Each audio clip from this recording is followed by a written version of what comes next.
New York City, the Big Apple, the city that never sleeps, the 14th biggest city in the world, and second in North America, but still the city with the biggest ego. It is home to the headquarters of the United Nations and is the economic and cultural capital of the world, according to New Yorkers.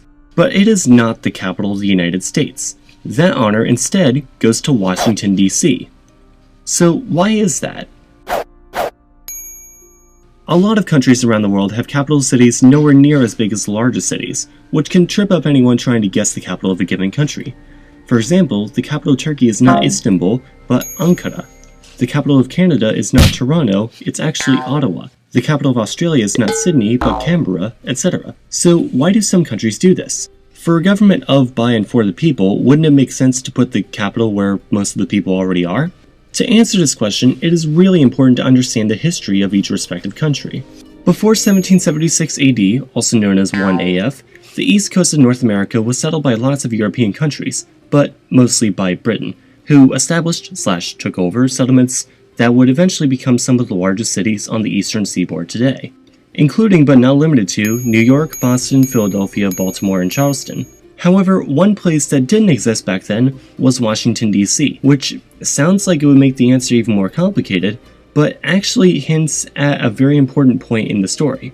You see, when America was first established, it needed a government, and since the internet didn't exist back then and shouting at each other from different cities proved somewhat impractical, the Continental Congress met in different locations throughout the Northeast, most notably Philadelphia, but also Baltimore, Annapolis, and several others, even including New York, which is where the president first lived before the White House was built. Eventually, they decided that even this was pretty dumb, since they were still relying on state militias to protect them, so they decided to establish the District of Columbia, taking away a bit of land from Maryland and Virginia as a compromise between North and South. This allowed Congress to better control its own affairs.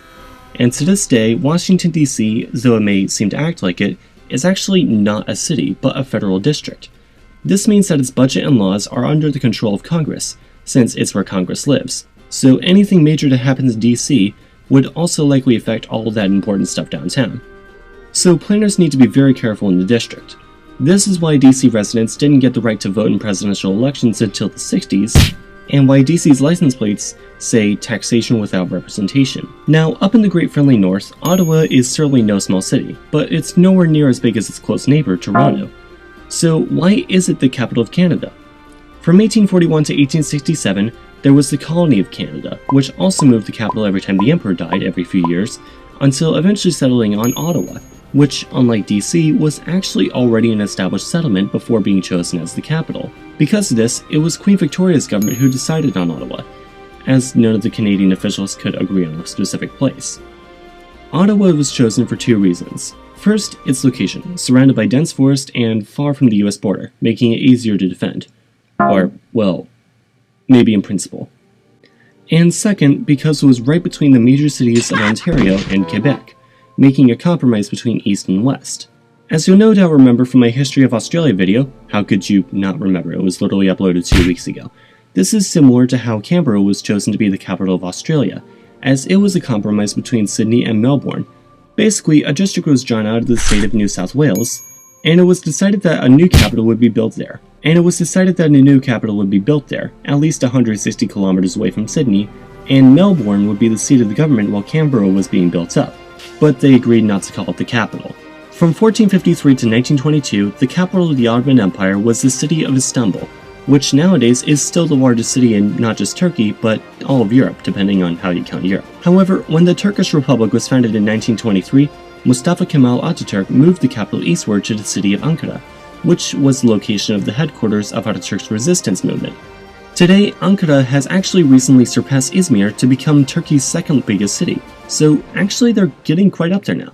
Still quite far behind Istanbul, but still. Brazil also went through a similar process when, in the 60s, they moved their capital from Rio de Janeiro up to the more central Brasilia, something that they'd wanted to do since 1891.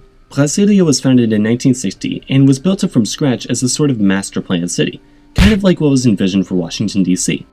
In the 80s, Nigeria also followed a similar path and moved their capital from Lagos to Abuja, also built from scratch in the center of the country as to not pick sides between the primarily Muslim North and Christian South. So those are some of the stories of how and why some countries have chosen to place their capitals in smaller cities. Basically, a lot of it had to do with avoiding favoritism. Obviously, there are more countries that do this than the ones I mentioned, but at least in my opinion, these ones were pretty good examples. Thanks for watching this video, and if you enjoyed it, please be sure to give it a like, share it, and subscribe to learn something new every Sunday.